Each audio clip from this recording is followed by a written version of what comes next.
and raised creatinine over a period of the episodes were two over the period of 3 years. Initially, it and he initially it resolved over a period of 5 days, over a week's time, and he was on tablet Telma 40 mg OD, which he is non-compliant to, which is compliant to. Okay, so what do you interpret with that? Before Sir, we proceed ahead, yeah. I would like to keep, sir, a diagnosis of chronic kidney disease, and the etiology of the chronic kidney disease I would like to keep as primary IgA nephropathy as the first diagnosis, and secondary hypertension. Okay, okay. So you are keeping a. He has come to you with a history of painless hematuria. Yes, sir. In the first episode also, and present episode also. Yes, sir. What will you consider in the DD if a person has got painless hematuria? Sir, first of all, we need to rule Leave out. aside other things. He has come with only painless hematuria. What will you Yes, sir. consider the possibility? Yes, sir. First of all, sir, we need to rule out some benign causes of hematuria like exercise, fever, UTI, or then we need to rule out, sir, any, but given the age, any urological condition leading to the hematuria. And then finally, we go for glomerular hematuria. I mean, due to nephrological cause. Okay. Okay. So in this case, you feel there was no precipitating event. No, sir. Yes. Can exercise also cause hematuria? Yes, sir. Strenuous exercise causes hematuria. And for how long that can last? That can also last like a similar episode what you had. For Yes, a sir. period of 1 to 7 days, it can last. All right. Yes, It sir. can be macroscopic hematuria. It can be microscopic hematuria. Microscopic, yes, sir. And what about the fever you said? So there was no history of fever, no history of sore throat, no history of any symptoms suggestive of UTI. So I ruled out UTI. I ruled out any strenuous physical activity. I ruled out if the patient was on any sort of medications that could lead to hematuria, like drugs that cause reddish discoloration of urine, or drugs that cause coagulopathy or bleeding disorders. You labeled that the patient has got possibly chronic kidney disease. Yes, sir. What was your basis of saying that?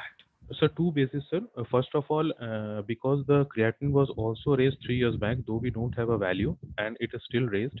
But there is also a probability that gross hematuria might be related to AKI because of the intratubular obstruction. But because I have kept a primary diagnosis of IgA nephropathy, and AKI in IgA nephropathy is quite uncommon, less than 5%. So therefore, I'm keeping a diagnosis of CKD as the first. You mean to say hematuria itself can give rise to AKI? Yes, sir. Gross hematuria gives rise to AKI because of the intratubular increase in the RBC, which leads to ATN through ROS. I mean, Okay. reactive oxygen species. Okay. So what is the mechanism? If we So, ask. sir, it is One, you the said that if the RBCs are going in the tubules, yes, sir. they can clog the tubules. They can clog the tubule, lead to intratubular obstruction. Number two, Number two is the hemoglobin that is released from the RBCs lead to ATN through the reactive oxygen species. so that means the heme part can Yes, get sir. absorbed by the tubular cells, Yes, sir. and inside the tubular cell, then it can incite a oxidative stress because Yes. after all, heme part has got iron in that. So Yes, sir. it will cause oxidant stress, and oxidant stress can again cause inflammation and damage.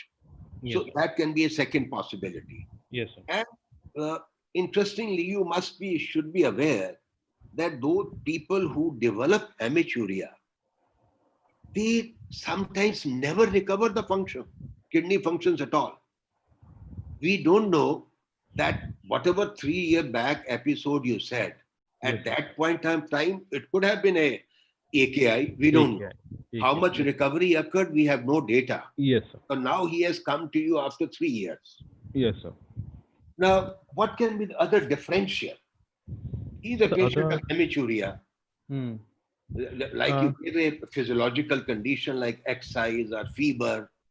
What can be the glomerular causes? yes, sir. So the other glomerular causes I would like to keep in the DD would be Alport syndrome and MPGN.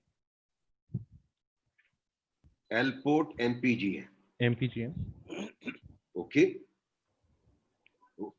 Anything else? Sir, further down the line, maybe FSGS and ADPKD. No, they are different. So Yes. FSGS, why not FSGS thin doesn't cause membrane disease? hematuria. If a So, sir, person is having asymptomatic hematuria, mhm. Alport has got possibilities. Uh-huh. And why not thin membrane disease? So thin membrane disease at this age will not cause renal dysfunction and hypertension, proteinuria. These, No, that's agreed. We are talking now only of hematuria. Hematuria, only hematuria. We are talking only of hematuria if a yes, sir. patient is presenting. Definitely, sir. Hematuria will be there, but gross hematuria is uncommon in thin basement membrane nephropathy. It is usually micro, persistent micro hematuria. Okay. Dr. Rana, anything you will like to say at this stage? You are not audible. Unmute that. Please. What is the course of IgA nephropathy? If this patient creatinine was raised, let us say, 3 years back, Sir. and after 3 years also, this is now only, what is the present creatinine? 2 something? Sir, the IgA nephropathy, sir, they usually start with hematuria, macroscopic hematuria with intermittent microhematuria. Now, gradually what happens is this macrohematuria settles down. Macrohematuria, therefore, is very uncommon after the age of 40. Now, starting with this renal dysfunction, the renal dysfunction usually sets in at the age of after 20 years and it continues after, till the age of 60 to 70 years. So, hypertension gradually picks up after 30 years of age. I mean, after 30 years of the age of the patient. This is the natural history, sir. So, hence the rate of loss of GFR in IgA nephropathy is very slow. The variable actually. It is around 1 to 3 ml per minute per year initially. Yeah. Dr. Bhalla, your point of view before we proceed. See, I think we have to discuss about hematuria more.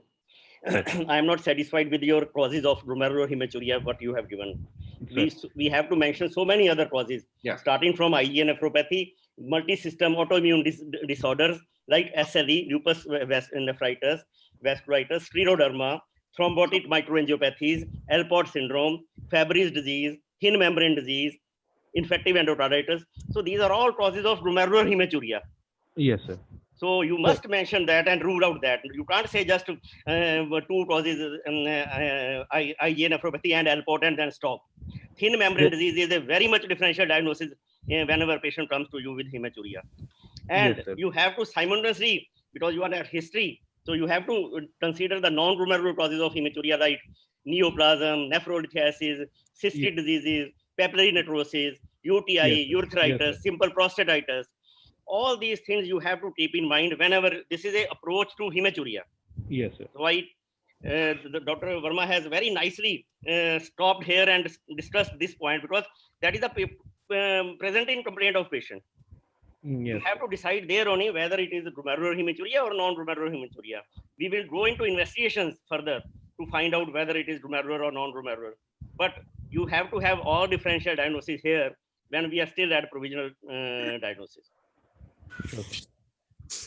Okay, Rahul, go ahead.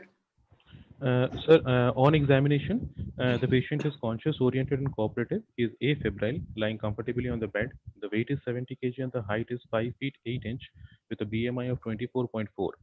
The pulse rate is 82 beats per minute, regular fair volume with no radial or radiofemoral delay, and all peripheral pulses are palpable. The BP is 150 by 90 millimeter of mercury, right arm supine position, and 140 by 90 millimeter of mercury in the right arm standing position. That is, there is no postural drop. There is no pallor, cyanosis, clubbing, icterus, or edema. JVP is not raised. There is no lymphadenopathy and no skin or nail changes. Systemic examination. Abdomen is soft. There is no organomegaly or lump felt. There is no renal angle tenderness. There is no renal bruit, and the genitalia are normal. Upper respiratory tract was normal. Chest, there was no obvious deformity. Bilateral symmetrical movement with respiration. Trachea was central. Bilateral vesicular breath sounds were heard with no added sounds. CVS, no visible pulsations, no thrill or palpable heart sound. Apex beat is half-inch medial to the mid-clavicular line in the fifth intercostal space. S1 and S2 is heard, and there's no murmur or pericardial rub. CNS, no meningeal signs. Cranial nerves were normal. Muscle tone and power was normal. Sensation was intact, and reflexes are normal. Fundoscopy was normal, sir. And urine showed dark red urine with dipstick showing protein of 2 plus and heme positive 1 plus. And routine microscopy, though I did not do it, sir, but the report showed plenty of RBCs. Okay. So overall, now if you have to summarize, so he is a young person, 32-year-old male, Sir, presented 3 years back with a history of hematuria. gross hematuria. At that time, he was found to have hypertension and deranged kidney function. Sir, You have called him he has come to you 3 years later, again Sir. with the same complaints of hematuria and deranged renal functions. yes, sir. Based on his profile, you have kept a possibility that maybe he might be fitting into IgA nephropathy because Sir. this being a very common glomerular disease. That is Sir. what you are feeling? Sir, Because clinically, there is no positive finding except for raised blood pressure, what you have already said. so the Well, age group. Age group is, you said young age. She is 30 years because the onset of illness was at the age of 28, 29 years. Yes, sir. Isn't it? Yeah. Because we do not have the data at the moment, what was the creatinine, whether, in your view, if suppose we presume your diagnosis to be correct, Sir, is it a bad prognostic marker or good prognostic marker for the individual? so gross. What are the hematuria- bad prognostic markers for an individual? Sir, gross hematuria is considered a good prognostic marker in IgA nephropathy, and bad prognostic markers will be presence of proteinuria, that is especially more than 1 gram per day, raised creatinine at diagnosis, hypertension. What value of creatinine? So more than 1.5. Yes, 1.5. So he is a male, he is hypertensive, he has got deranged KFT. So he has got all the bad prognostic markers for progression. And what you said, gross hematuria is a good Good sign. prognostic. It's a good. No, Yes, no, I don't know No, how no. you made that statement. So Yeah. because what they say is because of two reasons. Why is gross hematuria considered a good prognostic marker or not a bad prognostic marker is, first of all, sir, gross hematuria will bring the patient to medical attention early. And the second reason is gross hematuria is usually seen in the early part of the disease course. It is Agree? rare in the later part of the disease course. So therefore, these two reasons they give why they. No, but that so- doesn't, why the hematuria has occurred? Suppose in a person with IgA nephropathy, why should hematuria should occur, gross hematuria? That only means that there is mesangial inflammation. Yes, sir. We don't have very much data, but if you recollect the old studies of 89 or of in Kidney International, they used to feel that maybe the patients are developing crescents. At the time, they used to have gross hematuria. We don't have substantial data for that, but there's no ambiguity that patients who are having persistent hematuria today, they have got bad prognostic marker. There's a bad prognostic marker because it automatically means that is all right. What you are saying, that it brings the patient to doctor early. That is all right. Sir. But to say that the patient having is a- gross it- hematuria is a good marker. You should not make that statement. Okay, sir. Now, Dr. Rana, any differential you will like him to? Dr. Bhalla? He ruled out, once he has narrowed down to IgA nephropathy, have you ruled out all the secondary causes of IgA nephropathy Yes, sir. in the history? Yes, sir. Okay. So what are the, Historically, he did mention about collagen vascular diseases, Some other diseases of IgA causes of IgA nephropathy. There is an entity called secondary IgA nephropathy, sir. Secondary IgA Yeah. nephropathy has usually been seen in patients with liver disease or cirrhosis. It has been seen in patients with chronic HBV and chronic HCV infection. It has been seen in patients with autoimmune disease. It has been seen in patients with IBD and celiac disease. And it has been also seen in some Especially patients with which inflammatory bowel diseases causes IgA nephropathy? So Crohn's more than ulcerative. Yes, Crohn's as well as ulcerative colitis. Yes, Okay. sir. And finally, sir, some carcinomas. Which carcinomas? Especially, sir, upper respiratory tract like laryngeal, pharyngeal, nasopharyngeal, these cancers. Also, some cases of RCC.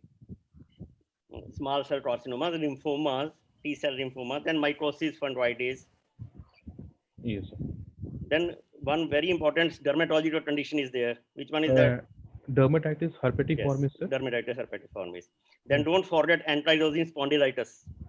Among the autoimmune diseases, sir, it is ankylosing spondylitis and rheumatoid Granulomatous arthritis mainly. meningitis. Yes. So you have to rule out these causes, the secondary causes, because once you are mentioning, and I'm sure you ruled out in your history. Okay, na? Yes, sir. Now the patient has come to you for kidney biopsy. Go ahead. What did you find in kidney biopsy? Sir, hemoglobin, present hemoglobin. I don't know the report, sir, of kidney biopsy, exact report of What kidney is the biopsy, present hemoglobin? but it showed IgA nephropathy. I know this, sir. I don't know the exact report. What do you expect? So I expect at least. You have been given the diagnosis of IgA nephropathy, but what changes you expect? I expect, sir, if you look at the MESTC values, especially the E and M should be more than 1. I mean more than 0. And I do not expect crescent in this patient. You do not expect? Crescents. See, one, But I would. when you have been asked about a biopsy, so you have to describe the biopsy findings. No, sir. Don't answer like that. MEST, I expect M1. That is not the way to answer biopsy findings. Sir. So how will you answer the biopsy findings? So the biopsy is. So the biopsy is usually biopsy findings are usually mentioned in headings. That is glomerular. Yes. So now you mention in right under light microscope, then under high microscope, and an electronic microscope. So biopsy is always reported like that. So that's what General Verma wants to know on biopsy. What will be the findings you expect in this finding? Does this patient have azotemia symptoms? No, sir. I mentioned that. Okay. Now what will be the findings?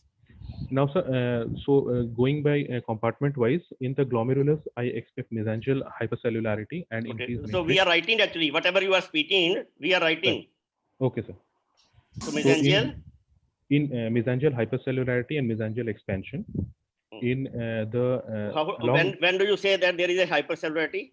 So when there are more than 4 cells in any mesangial area of a glomerulus. Okay. 4 or more. 4 or not more than 4. 4 or more. 4 or more. Okay. I also expect endocapillary hypercellularity. Okay.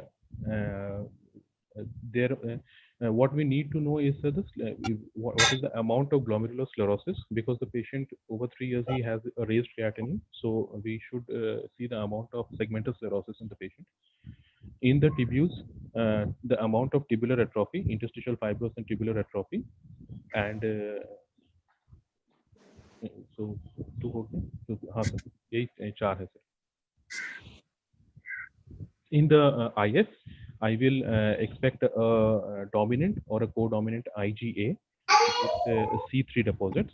Also, in some patients, they might have IgM and IgG. In the EM, there will be, I expect electron dense deposits in the mesangium. Which complement you find usually? So C3, it is C3. Which complement is usually absent? And if it is present, then it is not IgA nephropathy. So C4 and C1q? C1q. Yes. Sir? If C1q is positive, then? So if C1q is positive, it suggests that the classical pathway is activated. in Alport syndrome, it's the MBL pathway that is activated. What is the hemoglobin in this patient right now? I will ask you this question. So investigation reports during the time of biopsy showed a hemoglobin of 10. 10. When Colonel Verma asked you question, not Colonel here, is a general, but when he asked you questions about chronicity, you should have mentioned that feature also chronicity. But number one, there is presence of creatinine going on for last 3 years. Initially, you thought that probably that could have an AKI. Now he has developed anemia also, he is having mild hypertension also. So all those features, what are the evidence of chronicity in this patient? So evidence of chronicity, sir, clinically इसको pallor नहीं था, sir. The patient did not have pallor, though the hemoglobin was 10. And So anyway, you didn't know. Okay. The creatinine was, sir, raised. On what basis did you say that it is chronicity? Sir, the course of the disease. You use the word CKD. Yes, sir. The course of the disease, sir. The disease for the last 3 years. For the last 3 years, sir, this patient has been having number one, raised creatinine, number two, hypertension and proteinuria. So it fits into the diagnosis of more than 3 months. Okay. All right. So now you have got a biopsy with you. And biopsy, you said you have not given us, I think you should have given the details of biopsy. But you are only mentioning that it is IgA nephropathy. Logically, it is expected, as you said, there will be some element of sclerosis also. Yes, sir. So what is the diagnosis now? Complete diagnosis. And So the complete diagnosis now will also. What all investigations are there? So last part I didn't hear, sir. First of all, give all the other relevant investigations which you want to give. Sir. Then you give us your final diagnosis. Sir. The investigation that I would order for this patient will be a CBC. In that, I would like to see the hemoglobin, the TLC. You don't have investigations with you? No, sir. Okay. So the patient has been given from some other center. Yes, yes. Yes, sir. So that means you are not aware. No, we have given him as a exam case, lone case, bedside. Okay, okay. What do you expect in investigations? Dr. Rana asked you that is one is your hemoglobin is low. What else you expect? Yes, sir. I'll go one by one, sir. The CBC, I would like to order a CBC. In the CBC, I would like to see the hemoglobin to rule out anemia. I would like to see the TLC if there is any coexistent infection, especially UTI. I would like to look at the platelet count, thrombocytopenia, because the patient is having hematuria. I would also like to see the ESR to rule out any infection or autoimmune disease. I would like to investigate him for serum creatinine, glutathione, nitrogen, sodium, potassium, and calcium phosphate. Calcium phosphate, especially for the CKD component. Total protein albumin to look because the patient is having. Excuse me. Sir. Why do you think that calcium phosphorus you are seeing only for CKD element? Sir. You require calcium phosphorus in AKI, you require calcium phosphorus in CKD also. Yeah, yes, sir. Yes, sir. You have to get in all patients of renal failure, whether it is AKI or CKA, you have to get an interpretation will depend upon the flu level. Yes, sir. Okay, go ahead. Don't mention which is not required. You just say, you'll ask the question why the calcium, phosphorus, and total protein albumin to look because the patient is having proteinuria, TT-APTT because he's having hematuria, complement levels to rule out if there is an autoimmune component, and accordingly specific autoimmune diseases like ANA, dsDNA, ANCA, ASO, and Hep B, Hep C. Then I would like to quantitate the proteinuria with a 24-hour proteinuria, with 24-hour protein excretion, because this is the first thing the patient. Let me tell you one thing. In this particular case, will you like dsDNA and ANA unless you then you no, why yes, sir. That's what I said, sir. I would like to go for these investigations only if the complement or the ESR is suggesting me that there is an autoimmune component to this disease. Okay. Then, sir, I would like to quantitate the proteinuria. Now, because the patient I am seeing him for the first time and I need to decide his treatment, I would like to get a 24-hour protein excretion rate. And if that is not possible, then a urine protein creatinine ratio.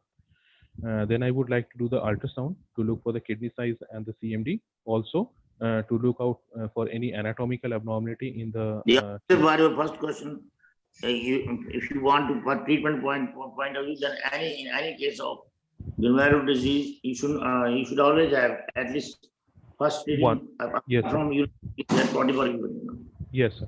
Only 24 urine which is collected for you have to insert by the patient, and that will be the correct reading, not urine PCR. Yes, sir. Then, sir, the ultrasound and yes, sir. These are the sets of investigation. What do you see in ultrasound? So, ultrasound, I would like to first see the kidney size and the corticomedullary differentiation or the echogenicity of the cortex, and also, sir, in I can also rule out if there is some anatomical defect or ADPKD present. Cystic So defect. in this patient, they have biopsied the patient. So what must they have seen? The kidney size must have been normal with a maintained CMD. The kidney size must have been normal because Yes, sir. that ultrasound is purely anatomical investigation for anatomy of the kidney. So if the kidney size was contracted, they would have not done biopsy, and there was no point of that. So probably kidney size was normal. What about CMD and echo? So the CMD was maintained.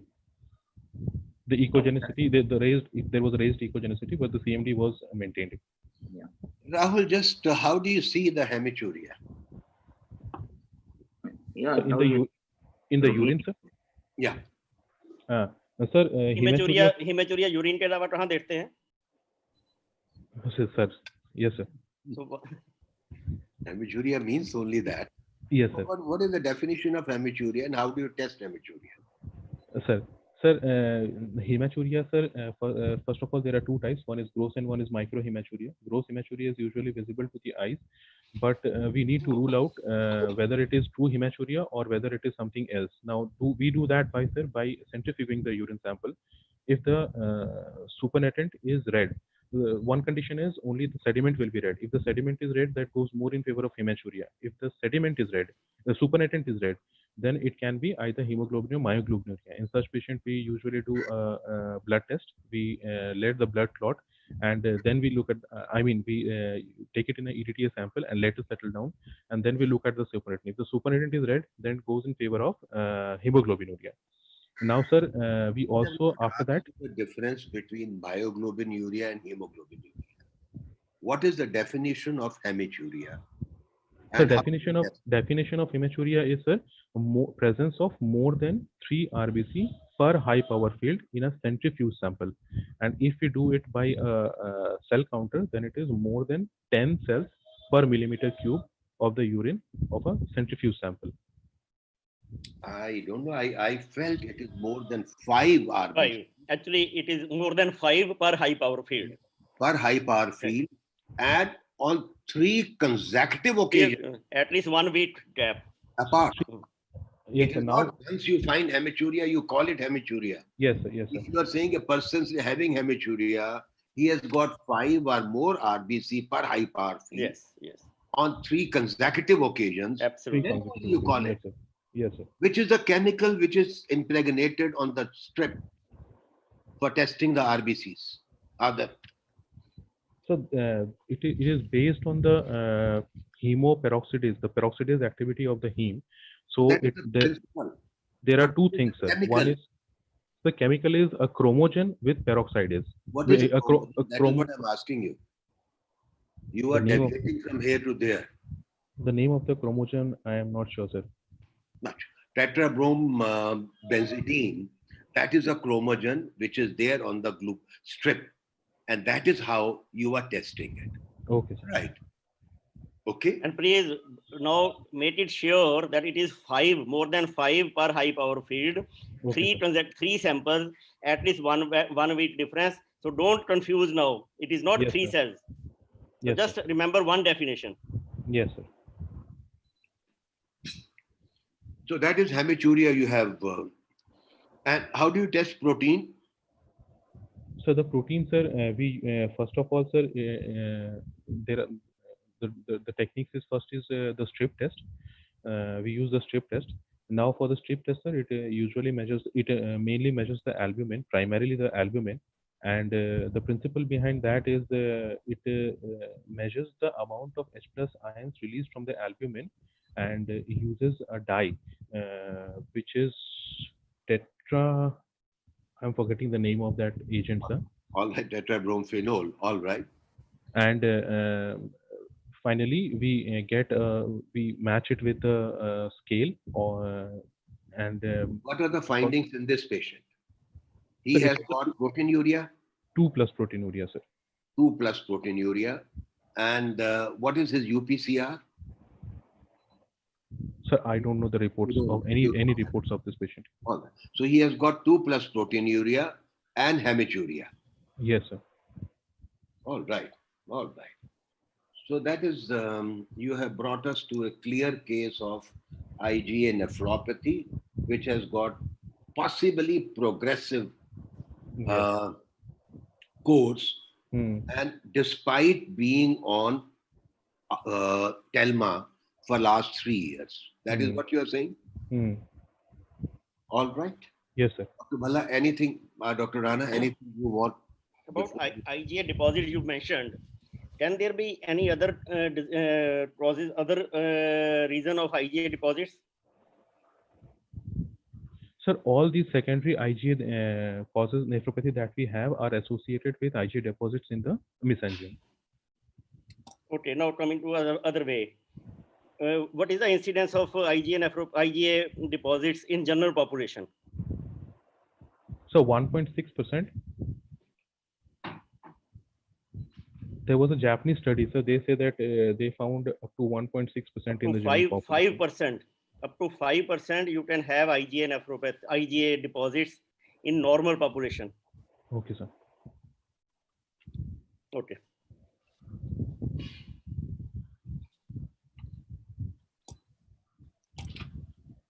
What Dr. Rana was also mentioning to you, you don't have to take hematuria lightly.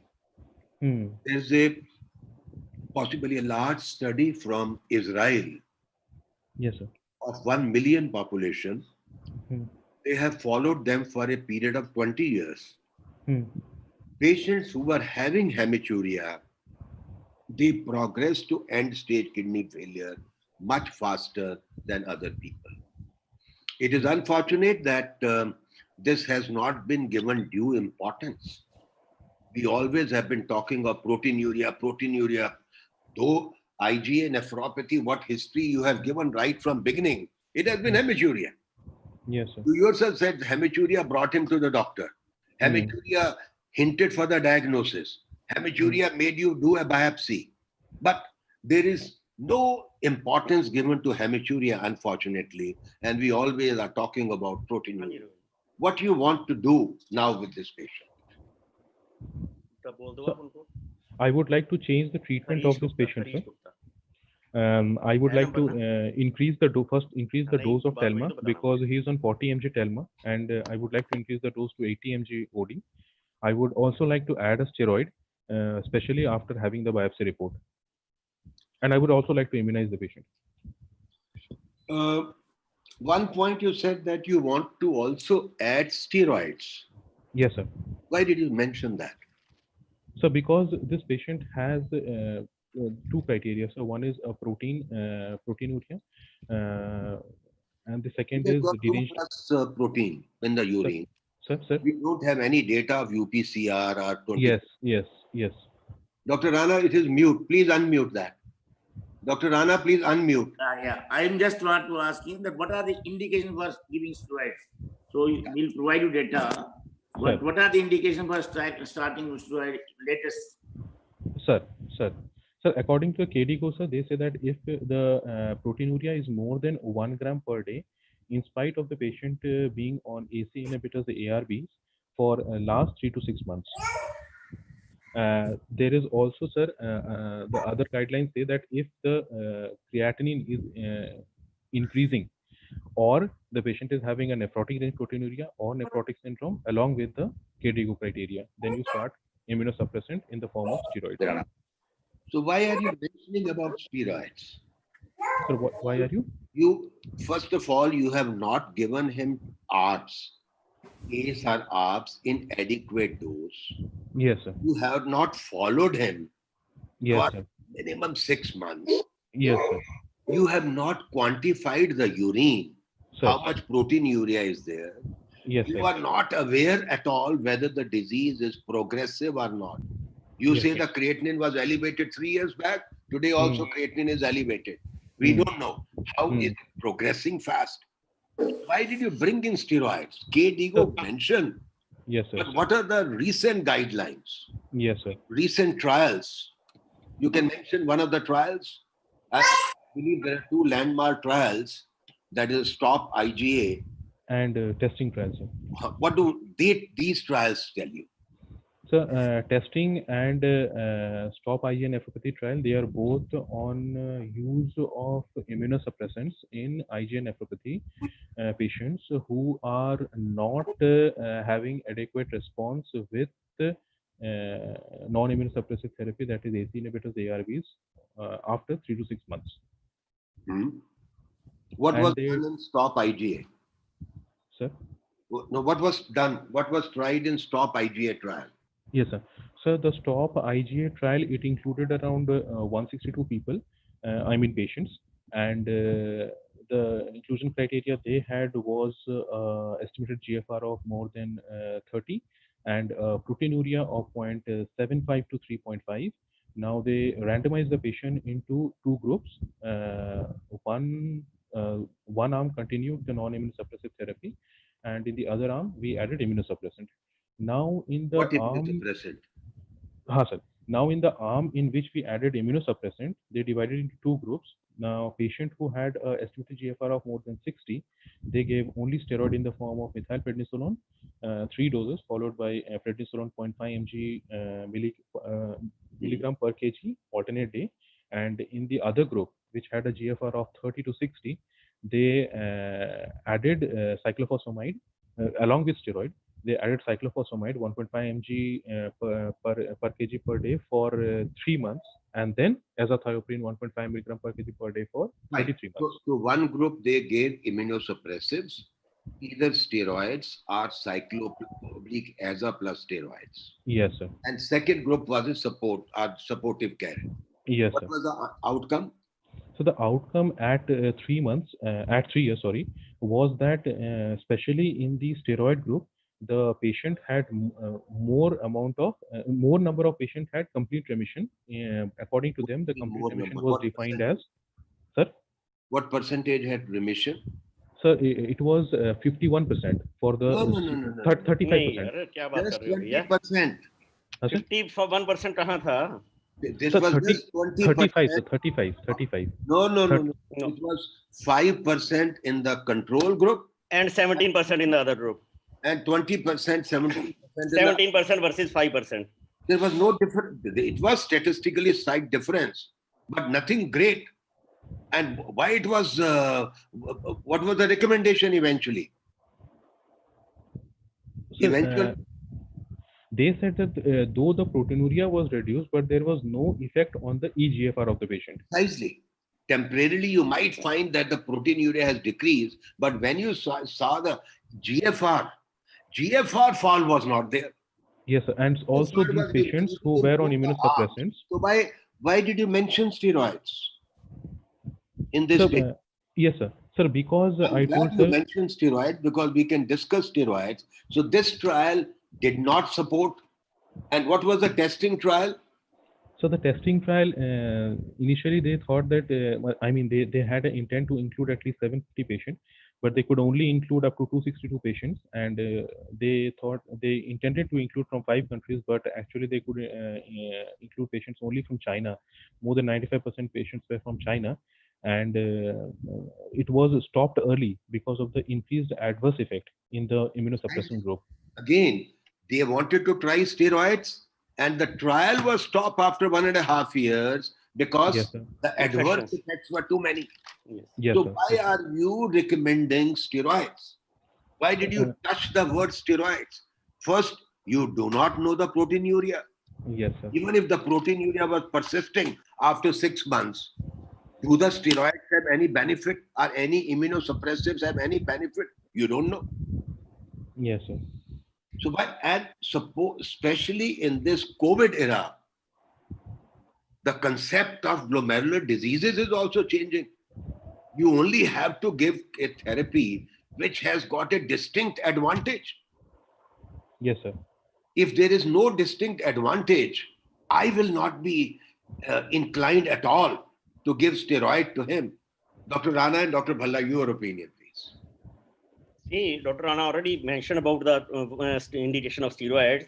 If there is a rapid decline in GFR, proteinuria more than 1 gram, biopsy showing active inflammation, active kidney disease on biopsy, Yes, then sir. only you consider. So you should mention the steroids with a lot of word of caution. Yeah. Don't So mention therefore, like that. And no, Dr. yes, sir. Bhalla, So they therefore, I should said be that after the crescents. biopsy report. Suppose they were crescents. Yes. Agree. And crescents is the only indication for giving cyclophosphamide also actually. Yes, sir. Combined therapy. Yes, sir. So you have to mention that all these immunosuppression they have tried and they have certainly concluded that there is a very not definite role. And in testing trial, it was actually only steroid. It was therapeutic evaluation of steroids in IgA nephropathy. Global trial. That was the testing trial. And in testing trial, it was later on they even tried low dose steroids also. Yes, But there was so many side effects that they had to abandon the study in between. What is Yes, the sir. third trial? Very important trial. So the Nefigant trial. Yes. What is Nefigant trial? So Nefigant trial is that they used a target release formulation for budesonide. The whole concept behind this was they wanted to they wanted to target the PS patches. So therefore, this In target which release part of intestine? ileocecal region, sir. In the ileocecal Ileum, region, terminal ileum. terminal ileum, Don't say ileocecal, terminal ileum. terminal ileum, and the other So other budesonide, it has got a good concept, very good Yes, sir. innovative therapy. The other rationale was that they wanted to avoid the side effects of steroid by giving a target release formulation Yes. because it will not be reabsorbed into the systemic circulation. So now they- come to role of MMF. So MMF, sir, though there are not much of randomized control trial, but MMF with steroid has been seen to have similar amount of remission with steroid compared to steroids alone, with lesser amount of side effects than with steroids alone.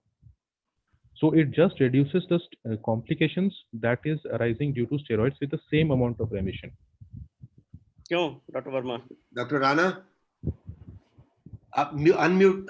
Yeah, I don't think, well, anyway, I don't know much about these studies, but 3 years back, there was a consensus that there is no one, Dr. Verma, I will be able to tell Dr. Bhalla, there was one paper and one consensus in 1 year, there is no point of giving steroid at all to IgA nephropathy unless you are having very high proteinuria or very rapidly progressive disease, So in this patient, who is a routine case patient, is a very typically routine case, who 1 year, 3 years back also, and now also he's having typical course of IgA nephropathy. The majority patients have. Yes. I don't think he will have any finding to support that to give either MMF or this thing, because he's very unlikely to have any nephrotic proteinuria because he's not having nephrotic syndrome at no nothing. Very unlikely that he will have nephrotic proteinuria. Similarly, creatinine is also very stable over the last 3 years, that you cannot, you can call that is very rapidly progressive in failure, Yes, sir. And merely a gross hematuria is not indication for anything, Yes, sir. Typically, I want to ask Rahul that there used to be called Berger disease in the past. Yes, and, sir. So, what is knowledge about that disease? When So we it were was- student in MD and DM, then we were taught Berger disease, benign Berger disease. This Yes, was this is the same disease actually. In fact, Batao bhai, Rahul, answer this question. So this is also called Berger disease because it was the first person, doctor who described this. What is the name of the full name? Jean Berger. in Berger? Jean Berger in 1968. 1968, sir. Yes. So this is the same disease. IgA nephropathy is called as Berger's disease. Yes, sir. And if it is some syndrome, then what is that syndrome called? If you have a syndrome with IgA nephropathy, what is that syndrome called? अरे वो acid बताओ ना, हेमेटूरिया और किसी बीमारी होता है आपने भाई पहले एक तो syndrome है जिसमें abdominal pain होती है, skin हाँ rash होती है. हाँ sir, HSP sir, Hmm. IG vasculitis और HSP. Okay. And when you were telling the diagnosis of differential diagnosis of Jaran Verma and Dr. Bhalla, you never mentioned HSP. We never mentioned about HSP. HSP because sir, rather at that time in the pre-IF era, there was the only disease which was differentiated with that, you know. Yes, yes. So yes if sir. somebody having joint pain, abdominal pain, then person will think that it could be what an outstanding procura SHSP. So that you never once in any time, you know, because so that is what I say. The story started, and at one time when we were student of DM, then it was thought that probably this disease doesn't happen here. And Dr. Bhalla will be clear me that we started getting many patients from Nepal and the Bhutan area, and they and this Mizoram and this, and they used to be positive for this sort of IG features when we just started IF, you know. And later on, of course, now this is a more common disease in the whole world. At that time, it was thought that it is happening only in Japan or Yes. maybe in Thailand. Those are the only population which were getting. And we also had similar impression that in Mongolian people, those were getting somehow. That is how the paper was presented in 1978 at ISN meeting in Tokyo. So the disease was, you must know the evolution of disease also. Yeah. Something like that, non-A, non-B and all those things. Now we know that IgA nephropathy Is the very commonest common. cause. Commonest cause. Yeah, IgA nephropathy you cannot diagnose till you do IF, you know, because historical features which are there with IgA nephropathy, that what that can happen with even FSHS patient will have the same almost similar picture, you know. It is surprising. I don't know. As Dr. Rana is mentioning, during DM days, IgA nephropathy was not a predominant feature. We were not seeing that much. And we were seeing, probably we didn't know, it's just like non-A, non-B, because hepatitis C. So disease was probably there, but we will label everybody either, you know, something like membranoproliferative or FSGS. So all those people, those who were in the past labeled only FSGS, myself and Dr. Bhalla did a lot of biopsy in patients with having normal kidney, but having evidence of CKD, and just to know whether they are having, we were looking for not for IgA nephropathy, but all the time we were looking for any evidence of crescentic glomerulitis. At that time, IVF facility was also not very easily available. And now, of course, everything is available. So that is why we are having better knowledge of these diseases. But in 80s, we did a lot of biopsy in our center. And in fact, Dr. Kher published data of 6 FSGS case from Lucknow, and was laughing as I myself was concerned. By that time, Dr. Bhalla and myself, we have done more than 100 biopsy, which had similar feature. Like, man, we knew what is happening there, you know. So that is what now we know that, and even today, when we are doing biopsies in such cases, they are turning out to be either IgA nephropathy once we are doing complete study or FSCS, you know. That is what. So if I just ask all, what is the commonest cause of nephrotic syndrome in the world? MCD, sir. I asked you what is the commonest cause of nephrotic syndrome in the world. I didn't ask anything. So listen to my question. You see patients every day. What is the commonest cause of nephrotic syndrome? I have not asked any question because that is how a examiner will ask you and you will reply with some funny thing. You know. Answer diabetic nephropathy. Diabetic. Yes, sir. Diabetic. Answer is diabetic nephropathy. Yes, sir. Yes, sir. Yes, sir. Answer Yes. diabetic nephropathy. And now in next always. question, somebody asks you, what is the historical diagnosis, commonest historical diagnosis? Among the glomerular diseases, sir, MCD, No. FSGS. Yeah. So if you see from historical point of view, it is FSGS which is commonest throughout the world actually. Now next time if you take IF, then what is the commonest diagnosis? If in all biopsy, if you do in nephrotic syndrome, if you do IF, then what is the commonest disease? I भाई What यही you तो are discuss कर presenting रहे हो today. तुम, जो discuss कर रहे हो वही है भाई. This is the अच्छा common. Sir. That is how 45% of primary glomerulonephritis is IgA nephropathy. commonest Yes, sir, but- cause of nephrotic syndrome, both secondary and primary, is diabetes mellitus all over the world, irrespective of caste, creed, everything. Yes. And number two, as far as commonest histological diagnosis is, that is consistent with the features of FSCS. So once we do IF, then commonest diagnosis will come IgA nephropathy now. When we were till about 20 years back, the commonest diagnosis used to be FSCS. If you just see the history of glomerulonephritis over last 60 years, then you will find how the thing got evolved. So probably diseases have not changed much, but our knowledge of or our interpretation have changed because of availability of so many tools. Yes. And remember that I see daily in my practice many people from outside, they're coming, and moment somebody is on steroid, tomorrow you people will be also going some little bit of proteinuria. They will put every patient of IgA nephropathy on this thing, and my only job is to stop it, because this doesn't serve any purpose. I don't have much knowledge of this study, but I was very much interested in the way General Verma keeps track of all these studies. And so, General Verma, for my knowledge, please summarize all the studies you or Dr. Bhalla must be knowing. All the studies and latest concept. I know latest concept again of late. People have started giving steroid to some selected patient, but not to all. But 3 years back, almost there was a verdict and there is no advantage of treating these patients at all. So what is the latest, General Verma? As Dr. Rana is mentioning, the previous studies, the adequate trial of ACE and ARBs was not given. And you suddenly used to start steroids. Gradually, people in IgA nephropathy, and gradually people started to note in uncontrolled trials that steroids are benefiting patients.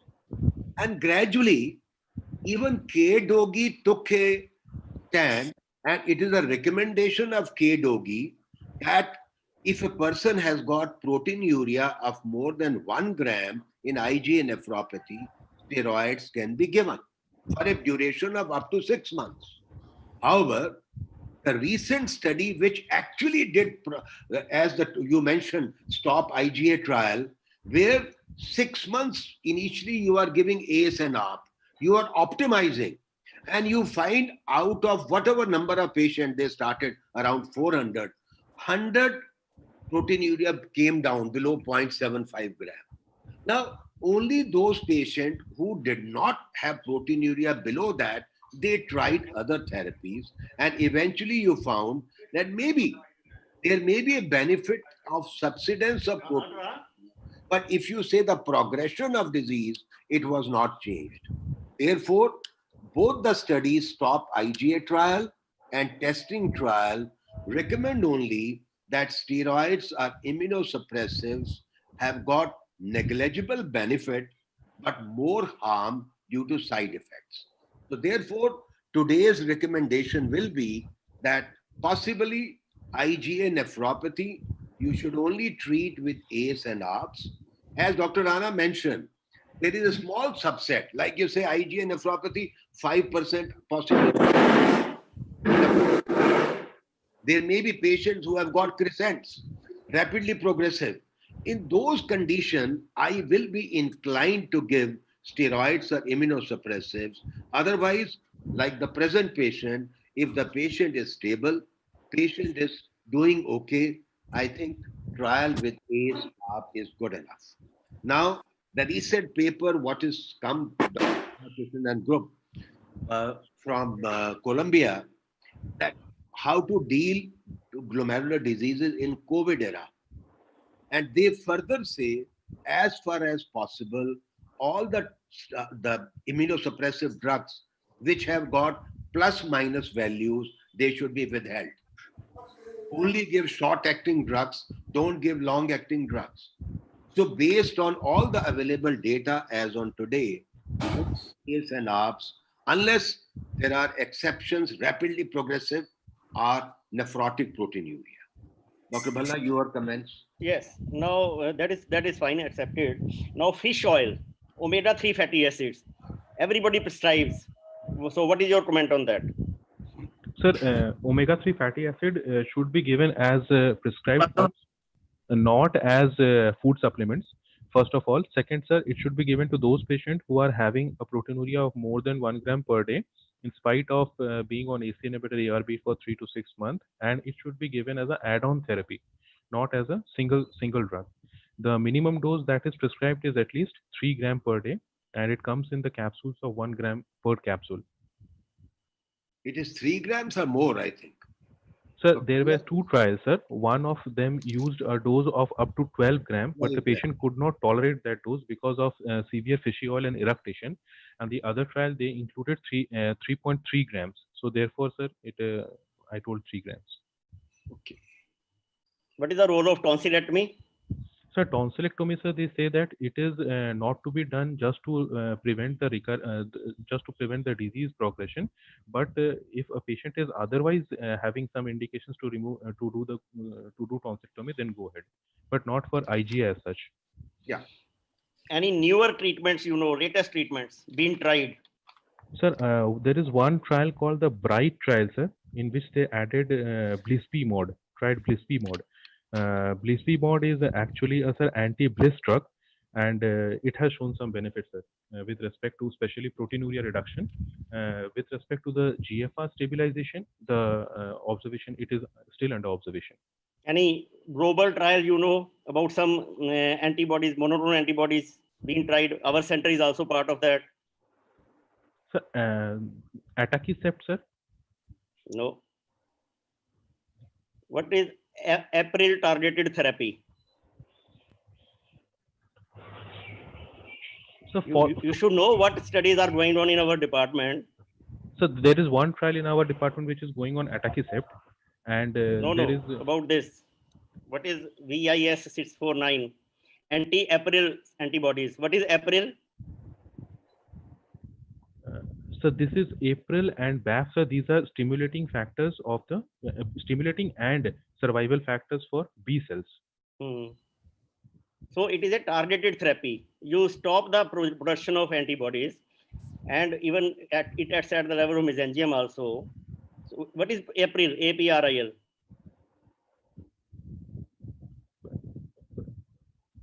Some ligand, proliferative. Proliferative ligand. Some ligand, yes, sir. So proliferating inducing ligand. You should know actually, Dr. Brian Pereira, he is the CEO of this company, Vistara. He has produced these antibodies. A global trial is going on. Already our center is recruited in that. So already any mice study is successful. So they are trying it on human trials now. So it is a targeted therapy. Targeted therapy, yes. Okay. So you must remember. Dr. Verma, can we ask him about the pathogenesis? Just. I think we have done. We have time. We've done with the case because it was a simple, straightforward case, and he did not have much data. Otherwise, he could have discussed. Theoretically, one can discuss that what are the prognostic factors for IgA nephropathy, what are the clinical factors, one is the historical factors, one is the biopsy factors. But since he didn't have the biopsy data, we didn't discuss that. As you like, Dr. Yes, we can ask him about the pathogenesis. What is the pathophysiology of the disease? How the disease occurs? So the pathogenesis, regarding the pathogenesis, sir, it is said that it is a mucosal, the IgA. IgA is a mucosal defense system. Now there are two types of IgA, sir. One is the mucosal plasma cells that are producing the secretory or the polymeric IgA, and one is the bone marrow plasma cell that is producing the monomeric or the circulating IgA. The role of the mucosal IgA is quite clear, but we are not very much sure about the role of the circulating IgA. Now, the circulating IgAs are removed by the liver cells.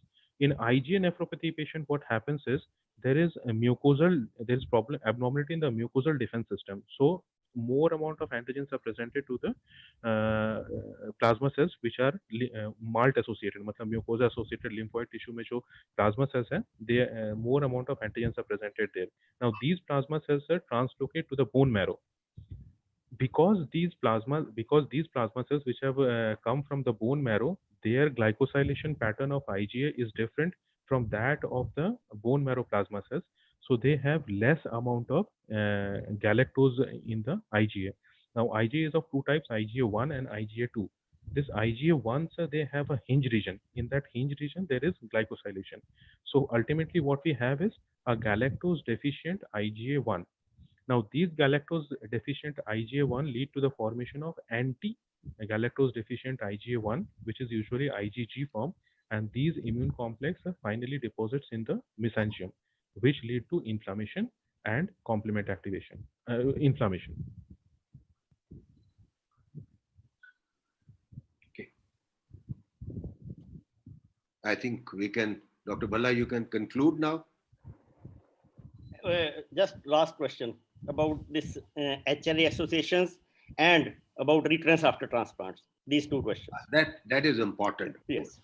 So recurrence after transplant is there is something called histological recurrence and there is something called clinical recurrence. The histological recurrence has been seen in up to 60% of the patient.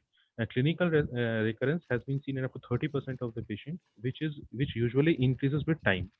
Now, as far as the risk factors for recurrence are concerned, so they will be live-related donors. They will be the amount of HLA mismatching, the special HLA subtypes, that is HLA-B, DR3 and DR4, and HLA-B8 and HLA-B35, early withdrawal of steroids, serum level of IgA1, serum level of anti-galactose deficient IgA1, rapid progression of the initial disease, and if the patient is already have a graft failure due to IgA recurrence. Yes. So anything about the behavior of recurrent disease after transplant, has it got any relation with the native disease? Natural history of native disease, like pre-transplant disease? So those patients who have early rapid progression of the basic disease that led to the ESRD will also have a rapid deterioration of the graft failure if IgA recurs in such patient. Yes. In fact, the recurrent disease, if it is a clinical disease, it behaves like the way it was in the pre-transplant period. Yes, yes. In fact, there are some recommendations that you should, depending on these HLAs, you should go for unrelated transplant. Yes, sir. Yeah. Avoid related kidney transplant, go for unrelated transplant, especially if there are DR4, DRB1, DQB1 and B35, DR5. Yes, These sir. are the HLAs which have got increased faster progression, worse prognosis. Yes, sir. Okay, Rahul. Yes. That is permitted. Yeah, General Verma. Yeah. I want to thank you very much to be on the panel and educating all of us. I want to congratulate Dr. Bhalla and Vedant Bhargav for organizing it, and Dr. Bhalla did very nicely and very recently. And Rahul, you have presented case really nicely. Though it was a simple case as General Verma told, but let me tell you, your confidence level is very good, and you should be well read, and you should present the case in a, well, at least I could see a confidence in you and very clarity of the language. So I think you maintain this in the exam also, and be firm, and whatsoever you know, tell, whatsoever you know, do not tell him on that. Don't gossip. Thank you, sir. Let me tell you that if I were you, I mean, I don't know about general, but then you. No, I think fully what Dr. Rana has said, Professor Rana has said, there was confidence in what he was presenting, and he had good knowledge, and he's passed in DNB. Thank you, sir. And thank you, Dr. Verma, for, in spite of the his not feeling well, he agreed to our request. Thank you very much, General Verma. Always pleasure. And he is going to be the examiner in next month for many of these. So all candidates they have gained from your bedside today, sir.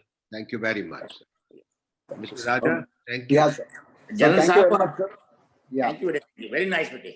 Very nice. Rana ji, it's been pleasure to meet you, sir. It's been always difficult for us to meet you in the hospital, but at least the COVID has given an opportunity for us to meet you through webinar. I was, in fact, it has been like, remembering our own college days as if we are preparing for our M-Pharmacy kind of examination where there will be a strict kind of an internal. So it was really good. And we are also quite excited about this whole event coordination. And we'll be very happy to do it on every Monday basis, sir. Yes, And Dr. I'm Raja. sure- In fact, Mr. Raja, it was already 83 students Yeah. who joined this meeting, and they all benefited from this. It So I was- request you to continue this for every Monday. Yeah, Thank it you, was sir. more It's than really our 90, Dr. Bhalla. Hanji, sir. Dr. Bhalla, it was more than 90. Oh, okay. More than 90. Good. Fine, sir. In fact, Yeah. many of our people were little late, honestly speaking. Otherwise, we would have tried pushing more in South Zone. I'll ensure the next program we will Sure, minimum sure. try to achieve 200. Okay, that will be- the benefit will go to more.